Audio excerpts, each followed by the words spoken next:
Hello friends, मैं अजय कुमार नीलू density academy में आपका स्वागत करता हूं। इस वीडियो में हम लोग कॉम्बिनेशन ऑफ रेसिस्टेंसेस पढ़ रहे हैं। पिछले वीडियो में हम लोगों ने पढ़ा था सीरीज कॉम्बिनेशन, श्रेणी क्रम समूहन क्या होता है और उससे रिलेटेड जो भी फॉर्मूला थे उसको हमने देखा था।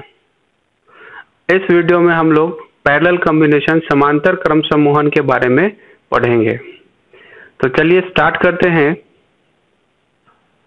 क्या है रेसिस्टेंसेस कनेक्टेड इन पैरेलल यानी समांतर क्रम में अगर रेसिस्टेंस कनेक्टेड हो तो क्या होता है। पिछले वीडियो में हमने देखा था समांतर क्रम समूहन पैरेलल कॉम्बिनेशन किसे कहते हैं।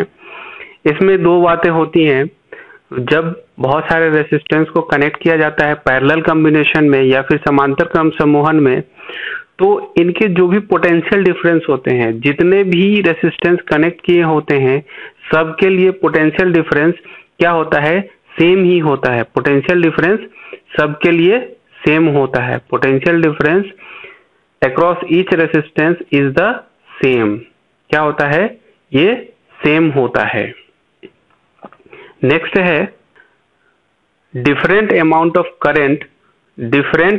Of current occurs through each resistance. Different amount of current flows through each resistance. जितने भी रेसिस्टेंस है उसमें सारे में क्या होता है, करंट अलग अलग फ्लो होता है। डिफरेंट करंट फ्लो होता है। जैसे इस फिगर से हम लोग समझते हैं क्या हो रहा है। जैसे तीन रेसिस्टर्स है R1, R2 और R3। इस तीनों को कंबाइन किया गया है पैरेलल कॉम्बिनेशन में, और इससे जो करंट फ्लो हो रहा है इस सर्किट, और इससे जो करंट फ्लो हो रहा है वो I करंट फ्लो हो रहा है। और इन तीनों के लिए, तीनों रेसिस्टेंस के लिए जो पोटेंशियल डिफरेंस है वो भी है, सेम है, एक ही पोटेंशियल डिफरेंस है। लेकिन इन तीनों रेसिस्टेंस के लिए जो करंट है वो डिफरेंट है। फर्स्ट रेसिस्टेंस R1 के लिए करंट I1 है, सेकेंड के लिए I2 है और थर्ड के लिए I3 है। और जब हम लोग इस तीनों करंट को ऐड करेंगे तो क्या आएगा, I आएगा। टोटल करंट क्या होगा, I आएगा। I1 plus I2 plus I3 equals to I होगा। जैसे ही यहाँ से करंट फ्लो हुआ, A पॉइंट से ये तीन पार्ट में डिवाइड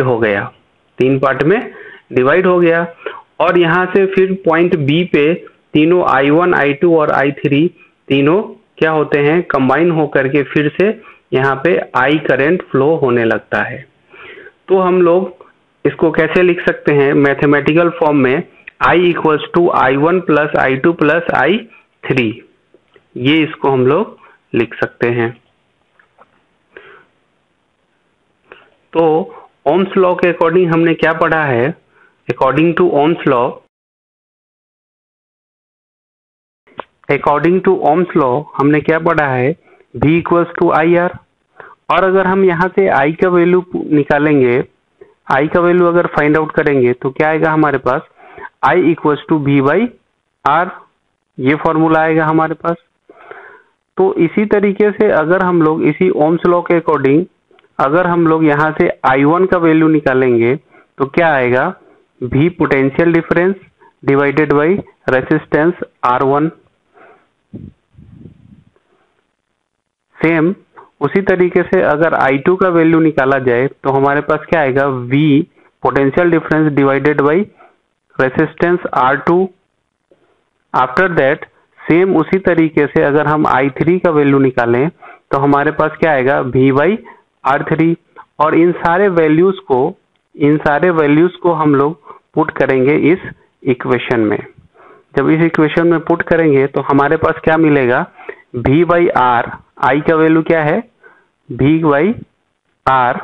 I का वैल्यू यहाँ से आया V बाई R, और I1 का value V by R1, I2 का वैल्यू V बाई R2 और I3 का value V by R3।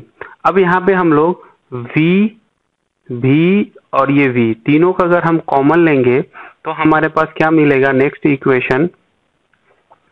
Equation हमारे पास मिलेगा V by R equals to V into R1 V into 1/R1 plus 1/R2 plus 1/R3।